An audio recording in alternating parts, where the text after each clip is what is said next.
কালকে থেকেই সাধারণ জ্ঞান ক্লাস করাবো। ঠিক আছে, কালকে থেকে সাধারণ জ্ঞান ক্লাস করাবো। ঠিক আছে, আর ইংলিশটা মোটামুটি গোছায় নিয়ে আসছি।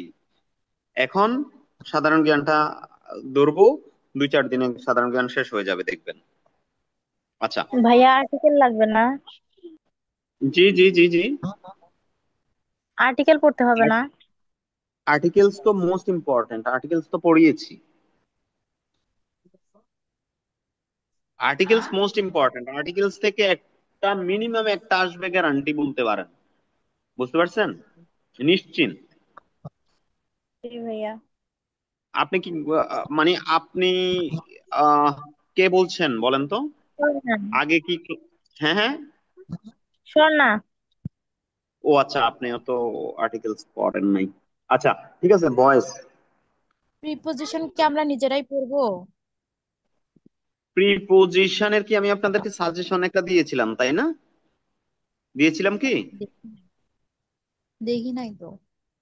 আচ্ছা, সরি, প্রিপোজিশন ক্লাস নেওয়ার আছে। প্রিপোজিশন আমি অবশ্যই ক্লাস নিব, আমি প্রিপোজিশনের কথা ভুলে গিয়েছিলাম। আমি কি ক্লাস করাইছি নাকি না করাইছি এটা ভুলে গিয়েছিলাম। তাহলে আগামী দিন প্রিপোজিশন ক্লাস হবে। প্রিপোজিশন মোস্ট ইম্পর্টেন্ট, 2 থেকে 3টেও পেতে পারেন, মোস্ট ইম্পর্টেন্ট। ঠিক আছে, ভাইয়া প্রিপোজিশন আমি অনেক তাহলে বেশি আগের ইম্পর্টেন্ট। ক্লাসগুলো কোথায় পাবো? ওই যে আগের ক্লাসগুলো তো আছে, ওয়েবসাইটে আছে, আমি দেখাই দিছিলাম না মনে হয় আপনাকে? কি দেবো? হ্যাঁ, প্রিপোজিশনটা আমি কালকে ক্লাস নিব, ঠিক আছে? সরি, কালকে শুক্রবার, শনিবারে ক্লাস নেব প্রিপোজিশন, হ্যাঁ। আচ্ছা। আচ্ছা, বয়েস, আমাদের যদিও আজকে বয়েস এর ক্লাস, বয়েসটা কিন্তু অনেক বেশি ইম্পর্টেন্ট না। অলরেডি ভাইয়া তোদের ভার্ব পরীক্ষার জন্য। শেষ? জি। ভার্বের পড়া শেষ? বারবার পড়া শেষ, প্রকারভেদ এবং কোনটা কি সেটা বুঝিয়েছি, এরপরে হলো প্র্যাকটিস। আমি এবং কি বারবার একটা শিটও দিয়েছিলাম আপনাদেরকে, রাইট? জি জি। ওই শিটটা প্র্যাকটিস করে যদি আপনাদের কোনো প্রবলেম পড়ে তাহলে আমি আরেকটা রিপিট ক্লাস নিব, মানে এটাকে বলা হয় সাপোর্ট ক্লাস নিব আর কি। ঠিক আছে, আমার কথা বুঝতে পারছেন? তবে জি জি। বারবার আমি যেগুলো দিয়েছি এর বাইরে আসবে না ইনশাল্লাহ, কথা দিলাম। ঠিক আছে, এবং কি আমি আপনাদেরকে যে সাজেশন গুলো দিচ্ছি, আশা করছি, আমার বিশ্বাস, মিনিমাম 80-90% হুবহু কমন পাবেন, 90% হুবহু কমন পাবেন বলেই আমি আশাবাদী। এরপরে ভাইয়া যদি সবগুলোই তো মোটামুটি পারি, কিন্তু ইংরেজি দেখেই ভয় পাই। বাংলা, ইংরেজি তারপর সাধারণ জ্ঞান, গণিত, এগুলা তো মোটামুটি পারি। কেন, আমি বারব যেগুলো বুঝিয়েছি সেগুলোতে কি আপনাদের কোনো প্রবলেম হয়েছে? সেগুলা কি এখন হ্যাঁ, পারেন, যে যা বুঝিয়েছি ততটুকু? আমি বুঝতে তো আর্টিকেলস বা পারছি। অন্যান্য সবগুলো প্র্যাকটিস করতে হবে বেশি বেশি। আচ্ছা, যাই হোক, আমরা এখন মূল কাজে চলে যাই। ঠিক আছে, বয়েস, বয়েস শব্দের অর্থ হলো বাচ্চ। ঠিক আছে, বয়েস শব্দের অর্থ হলো, সরি কি লিখতেছি আমি, বয়েস শব্দের অর্থ হলো বাচ্চ। ঠিক আছে, ভাইয়া স্ক্রিন দেখা যায় না। স্ক্রিন দেখা যাচ্ছে না তো এতক্ষণ বলেন না কেন? এতক্ষণ আমি কি লিখতেছি?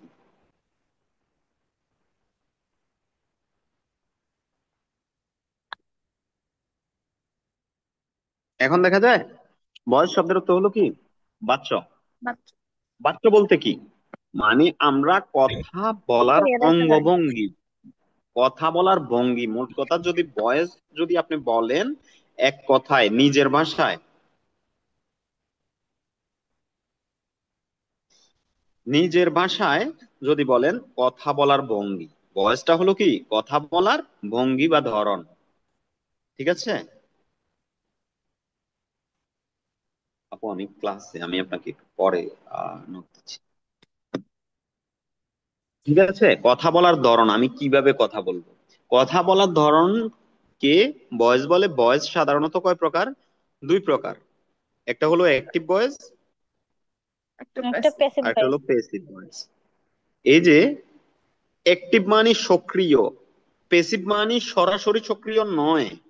ঠিক আছে, সরাসরি সক্রিয় নয়, এটা কে সক্রিয়, এই জিনিসটা যদি আপনি বুঝতে পারেন, বা কে সক্রিয় নয়, এই যে এই জিনিসটা যদি আপনি বুঝতে পারেন, আপনার ভয়েসটা অনেকাংশে ক্লিয়ার হয়ে যাবে। আমি বুঝাইতে পারছি? এই যে অ্যাক্টিভ এবং পেসিভ কার উপর ডিপেন্ড করে, এটা হলো ভয়েসের মূল জিনিস। ভয়েস বোঝার জন্য মূল জিনিস হলো এটা, কে অ্যাক্টিভ আর কে পেসিভ। এখানে হলো কর্তা, যে কাজটা করে সে কি সরাসরি নিজে করেছে নাকি করিয়েছে, তাকে দিয়ে করানো হয়েছে, সেটাই হলো মূল কাহিনী। বুঝতে পারছেন কথা বলতে? সাবজেক্ট যদি সরাসরি কাজটা নিজে করে তাহলে সেটা হলো অ্যাক্টিভ ভয়েস, আর যদি সাবজেক্টকে দিয়ে করানো হয় বা, তাহলে সেটা হলো প্যাসিভ ভয়েস। এই পর্যন্ত বুঝছেন কিনা সবাই আমাকে একটু বলেন, রেসপন্স করেন। আমার কাছে আসলে রেসপন্সিভ ক্লাস খুব ভালো লাগে, না হলে মনে হয় যে আমি আসলে কি বলতেছি, এর চাইতে তো ভিডিও করা ভালো। আমি বুঝাতে ভাইয়া পারছি? লাস্টের কথা বুঝলাম না। জি জি জি। লাস্টের কথাগুলো বুঝলাম না। এই যে ভয়েস যে দুই প্রকার, একটা হলো অ্যাক্টিভ, একটা হলো, আরেকটা হলো কি পেসিভ। অ্যাক্টিভ হলো সক্রিয় সরাসরি নিজে করা, আর পেসিভ হলো তাকে দিয়ে করানো। এখন কে করলো আর কে না করলো এইটা মূল ডিপেন্ড করে কিসের উপর? আমি বলছি মূল ডিপেন্ড করে সাবজেক্টের উপর, সাবজেক্ট বা কর্তার উপর, ওই সেন্টেন্সের এর সাবজেক্ট যদি সরাসরি কাজটি করে, আমরা অ্যাক্টিভ সরাসরি কাজটি করবে। করে, তাকে কি বলে? অ্যাক্টিভ সেন্টেন্স বলে, অ্যাক্টিভ ভয়েস বলে। ঠিক আছে? যদি সাবজেক্টকে দিয়ে করানো হয়, সাবজেক্টকে দিয়ে করানো হয়, তাকে প্যাসিভ বলে। এখন বলেন তো, প্রত্যেকটা সেন্টেন্সে কি কাজ হয়? কোনো না কোনো কাজ হয়। আমি কি কাজ করা বোঝায় কোনো, প্রত্যেকটা সেন্টেন্স কি কোনো কোন না কোনো কাজ করা বোঝায়? জি অবশ্যই। ভাইয়া। কারণ, কারণ কি, সেন্টেন্স হতে হলে সেন্টেন্সের প্রাণ কি বলেন? ভার্ব। সেন্টেন্সের প্রাণ হলো ভার্ব, ভার্ব মানেই করা, কোনো একটা কাজ হতে হবেই, মাস্ট। এই পর্যন্ত ক্লিয়ার? আমি যা জি জি। বলেছি এই পর্যন্ত ক্লিয়ার? জি ভাইয়া। এই পর্যন্ত যদি ক্লিয়ার হয় তাহলে আপনারা পারবেন। এখন এ, আরেকটু ক্লিয়ার করার যে বিষয়টা আছে, অ্যাক্টিভ হলো সেন্টেন্স সরাসরি নিজে কাজ করে, কি সাবজেক্ট সরাসরি নিজে কাজ করে। যেমন যে কোনো একটা সেন্টেন্সের উদাহরণ দেন, একদম সহজ, একদম, I eat rice. Rice. I eat rice, এইখানে আমাকে বলেন তো সাবজেক্ট কোনটা? আই। সাবজেক্ট কি? আই হলো এখানে সাবজেক্ট। সাবজেক্ট এখানে কি করেছে? সরাসরি নিজে ভাত খেয়েছে, হুম। সরাসরি সে নিজে করেছে, অ্যাক্টিভলি একদম সরাসরি করেছে, তাই না? এই জন্য এটা হলো অ্যাক্টিভ সেন্টেন্স, অ্যাক্টিভ ভয়েস। এখন এটার পেসিভ কি হতে পারে? ভাত তো ভাই নিজেই খায়, তাই না? ভাত তো নিজেই খায়, জাস্ট কথা বলার মূল কাজ যেটা, কিন্তু কথা বলার ভঙ্গি একটু ভিন্ন রকমের করতে পারি যে ভাত আমার দ্বারা খাওয়া হয়েছে, ভাত আমার দ্বারা খাওয়া হয়েছে, এইভাবে বলতে পারি না? হুম। একটু এইখানে কি সরাসরি আমি খাইছি এটা বোঝায় নাকি আমার দ্বারা খাওয়া হয়েছে? হয়তো আমার পিটাইয়েও খাওয়াইছে, তাই না? এইখানে বোঝা যায় যে আমি খাইছি উইলিংলি, তাই না? হুম। আমার কথা বুঝতে হুম। পারছেন? তো জি। এই যে কথা দুইটার, এই যে রাইস ইজ ইটেন, আর এই ক্ষেত্রে বলা হবে বাই মি, মি। আমার দ্বারা ভাত খাওয়া হয়েছে। জাস্ট এই কথার পরিবর্তনটাই হলো, ভিন্ন ভাবে ঘুরিয়ে বলাটাই হলো ভয়েস। ব্যাস। ঠিক আছে? দুই ধরনের বলা, এটাই হলো ভয়েস। যদি সরাসরি নিজে করা হয় সেটা হলো অ্যাক্টিভ ভয়েস, যদি ঘুরিয়ে বলার কারণে আমার দ্বারা, কর্তার দ্বারা করানো হয়, সেটা হলো কি? ব্যাস। Passive voice. ঠিক আছে? এই পর্যন্ত যদি ক্লিয়ার হয় বাকিগুলা ক্লিয়ার খুব সহজে হবে। সবসময় মনে রাখবেন, প্রথমে ক্লাসের একদম প্রথমে আপনার যদি ক্লিয়ার হয় তাহলে আপনার পুরো ক্লাসটা আপনি খুব সুন্দরভাবে বুঝবেন। বুঝাতে পারছি? জি ভাইয়া। এই জন্য যদি আপনি এখন যদি এই বিষয়টা বুঝেন, তাহলে বাকিটা বুঝবেন। তাহলে আমি এগিয়ে গেলাম, ঠিক আছে। এখন আমাদের বয়েস কাকে বলে, কত প্রকার, এটা কত প্রকার আসলেও আসতে পারে, তবে আসার সম্ভাবনা খুবই কম। এখন আমরা দেখব কি অ্যাক্টিভ ভয়েসকে প্যাসিভ ভয়েসে রূপান্তর করার নিয়ম, ঠিক আছে। এক নাম্বার নিয়ম, একদম চিরন্তন যে নিয়ম, সেটা হলো কি, এখানে বলেন সাবজেক্ট কোন, এখানে সাবজেক্ট কোনটা আর অবজেক্ট কোনটা বলেন তো। রাই সাবজেক্ট আর আই সাবজেক্ট। উম, এই যে এই সেন্টেন্সের ক্ষেত্রে বলেন, এই প্রথম সেন্টেন্সের ক্ষেত্রে সাবজেক্ট তো একটাই, আই হলো সাবজেক্ট আর রাইস হলো কি অবজেক্ট, ঠিক আছে। আমার কথা বুঝতে পারছেন? হুম। এটা বুঝছেন রাইস যে এখানে অবজেক্ট। হ্যাঁ। আচ্ছা, এখন তাহলে এক নাম্বার রুলস হলো, যেই কোনো ক্ষেত্রে যেই টেন্সই হোক, অ্যাক্টিভ অ্যাক্টিভ ভয়েসের এর অবজেক্ট প্যাসিভ ভয়েসের সাবজেক্ট হবে,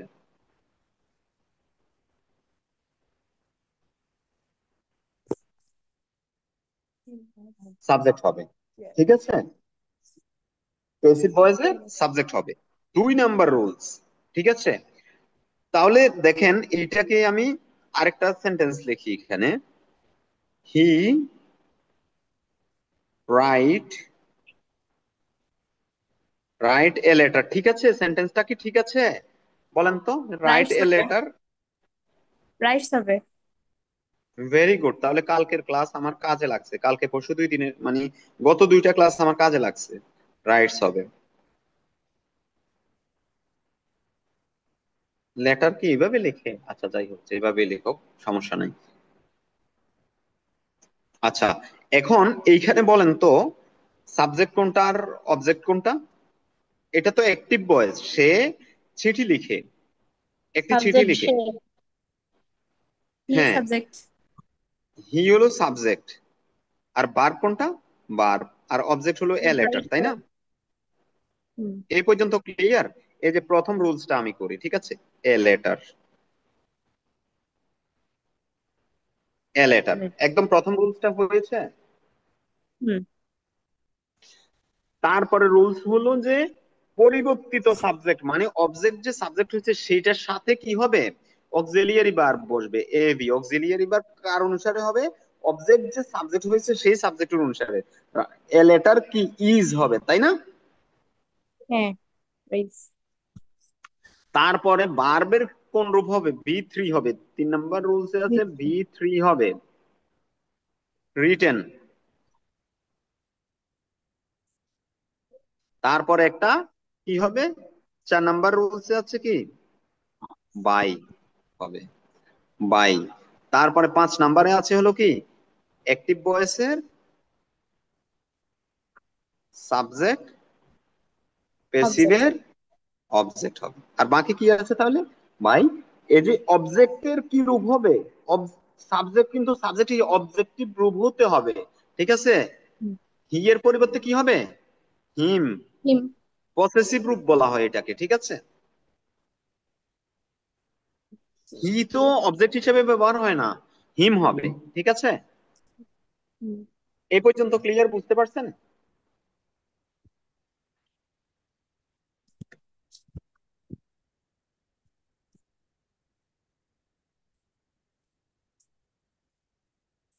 এই পর্যন্ত সবাই ক্লিয়ার? জি তাহলে ভাইয়া আমি বুঝতে পারছি। তাহলে আমি আরো কয়েকটা সেন্টেন্স দিব, এগুলো আপনারা করবেন। ভাইয়া 2 নম্বর রুলটা একটু আবার বলেন তো।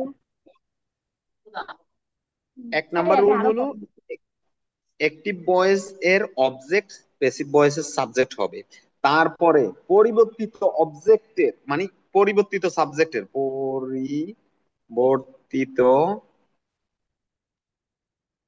সাবজেক্ট অনুযায়ী এবি মানে অক্সিলিয়ারি ভার্ব বসবে।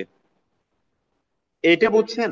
পরিবর্তিত সাবজেক্ট, এটা বুঝছেন কিনা? ওই অবজেক্টটা যে সাবজেক্ট হয়েছে সেই অনুসারে কি হবে, অক্সিলিয়ারি ভার্ব হবে। এই যে is,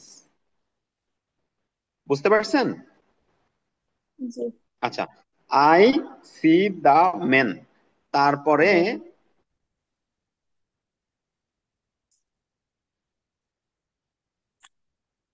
mother, C double O K S, cooks rice. ঠিক আছে, এই দুইটা জাস্ট 2 মিনিট সময়ের মধ্যে সবাই আমাকে করে দেখান। 2 মিনিট সময় দেওয়া উচিত না, 1 মিনিটের মধ্যে। The man is seen by me. The man is seen by me. Seen by me. Oh. Is Rice Mother is cooked by mother. Rice Uh, is is cook cooked by mother.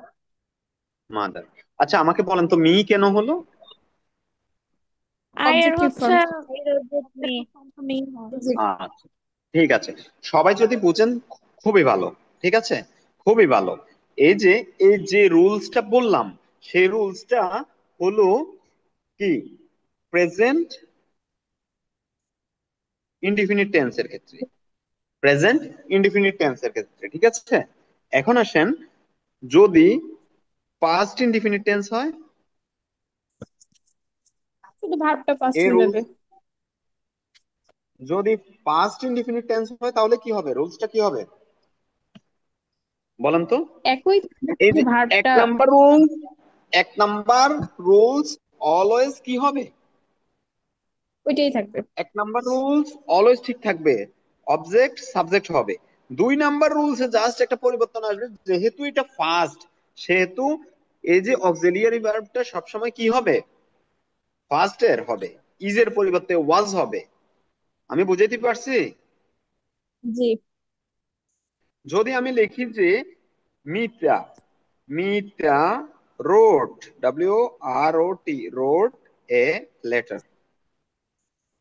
তাহলে এটা কি হবে তাহলে বলেন তো সবাই? আচ্ছা, আমি একজন একজন জিজ্ঞেস করি, তাহলে এটা ভালো হবে।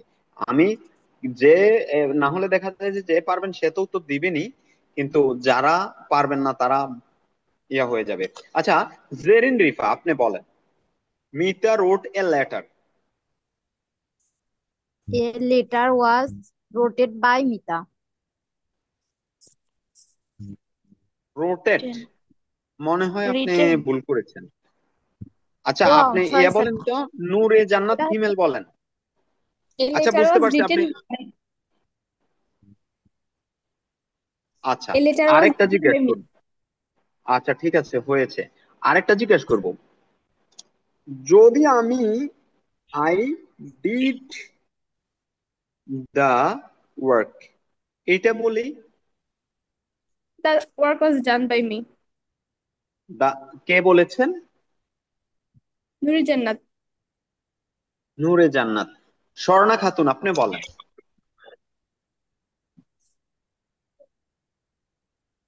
স্বর্ণা খাতুন, আপনি বলেন। জি ভাই, এটার অ্যান্সার বলবো।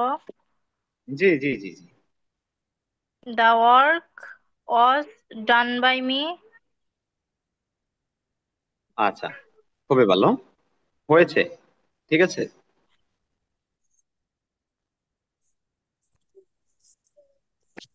Thank you. ইসমত জাহান শাম্মী, আপনি বলেন তো এটা। They played cricket.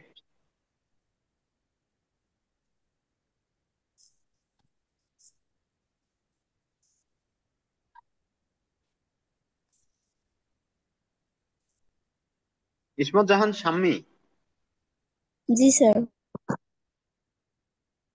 বলেন, এই যে দে প্লেড ক্রিকেট এটাকে পেসিভ করেন।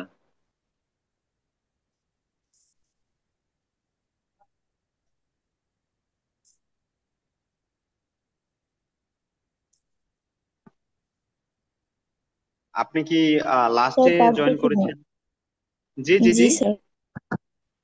আচ্ছা, তাহলে ইয়া বলেন, আমাতুল্লাহ মাজেদা বলেন এটা।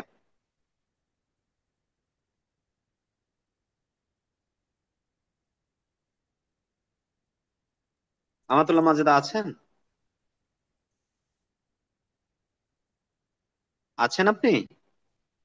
আচ্ছা, কে বলতে পারবেন এগুলা, কে বলতে পারবেন এই দুইটা? দে প্লেড ক্রিকেট এবং পুলিশ অ্যারেস্টেড দ্য থিপ। আমি বলি। Cricket by them বলেন। জি জি। and the police was arrested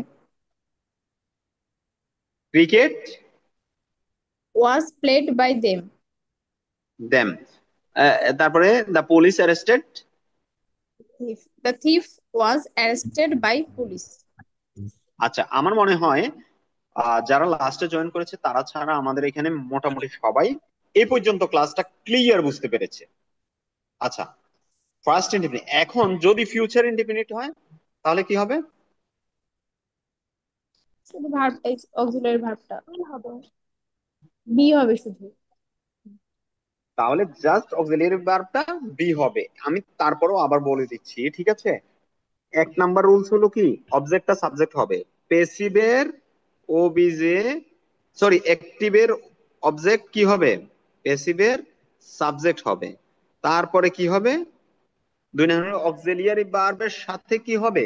will be, shall be, be shall be হবে, তাই তো? তারপরে তিন নম্বরে কি হবে? ভার্বের, এই ক্ষেত্রে কত নাম্বার রুল হবে?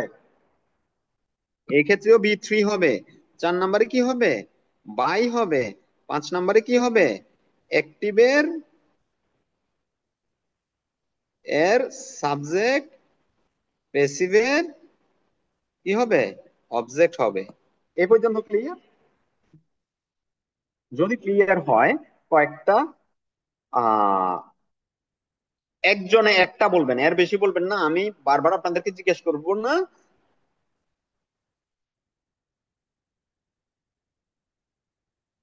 আপনারা নিজে নিজে উত্তর দিয়ে দিবেন। আলী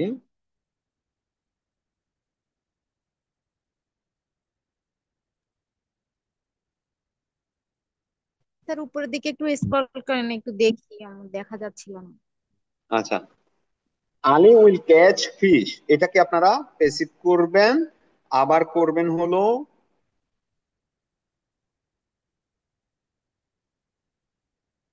ইমা উইল ড্যান্স,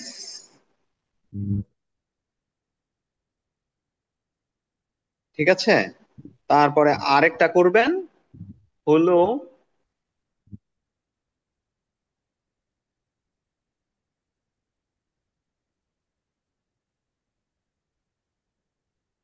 লেখাগুলা বোঝা যাচ্ছে না।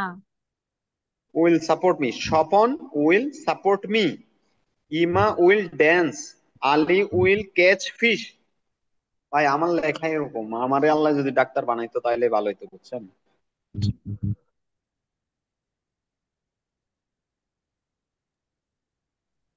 স্যার, জি বলেন। হানি টেস্ট সুইট এটা করে দেন। হুম। Honey taste sweet. Honey is sweet when it is tasted. হ্যাঁ। এটা কেন হলো?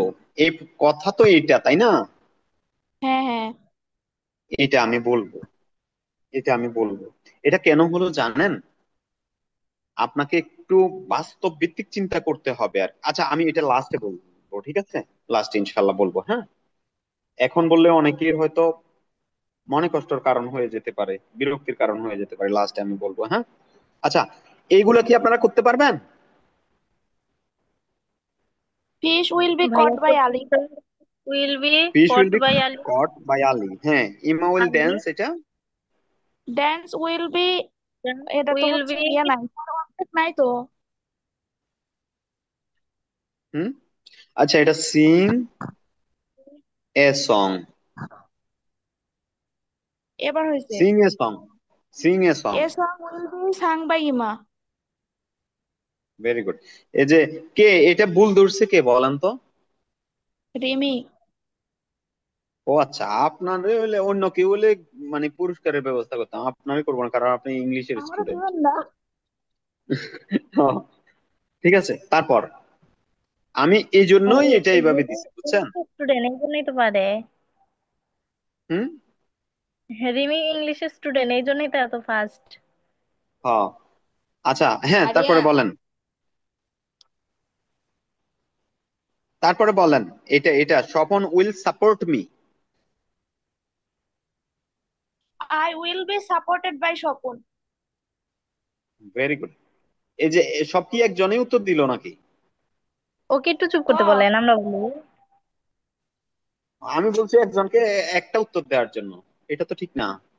আচ্ছা, ঠিক আছে এরপর হলো আমরা তো ওর মতো অত ফাস্ট না ভাইয়া। আপনি অন্যদিকে ফার্স্ট, ও ইংলিশের দিকে ফার্স্ট, খুব স্বাভাবিক, তাই না? জি।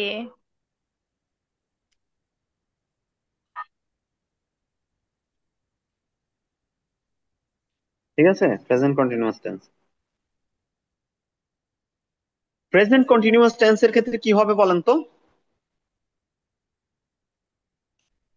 is রুলসটা being কি হবে? are being is being, are being, were being. Sorry, is being are being, were being তো হবে না, ইজ বিং আর বিং হবে, ঠিক আছে? জাস্ট এটার সাথে বিং হবে। আর এরা কিন্তু ভার্বের 3 নাম্বার রূপ হবে অলওয়েজ। এই দুইটা জিনিস, মানে তিনটা জিনিস একদম ফিক্সড। এর ক্ষেত্রে কি তিনটা জিনিস একদম ফিক্সড? কোন তিনটা জিনিস ফিক্সড বলেন তো? সাবজেক্ট অবজেক্ট হবে, অবজেক্ট সাবজেক্ট হবে, অবজেক্ট এবং হবে, ভার্বের তিন অবজেক্ট নাম্বার রূপ সাবজেক্ট হবে, হবে। ভার্বের 3 নাম্বার রুল। সাবজেক্ট অবজেক্ট হবে, অবজেক্ট সাবজেক্ট হবে, ভার্বের 3 নাম্বার রূপ হবে। হুম। এটা কিন্তু একদম ফিক্সড, ঠিক আছে? জি। আমি বুঝাতে পারছি? আর জি ভাইয়া। প্রেজেন্ট কন্টিনিউয়াস টেন্সের রুলসটা কি আমি আবার লিখে দেবো আপনাদের এখানে? দেন।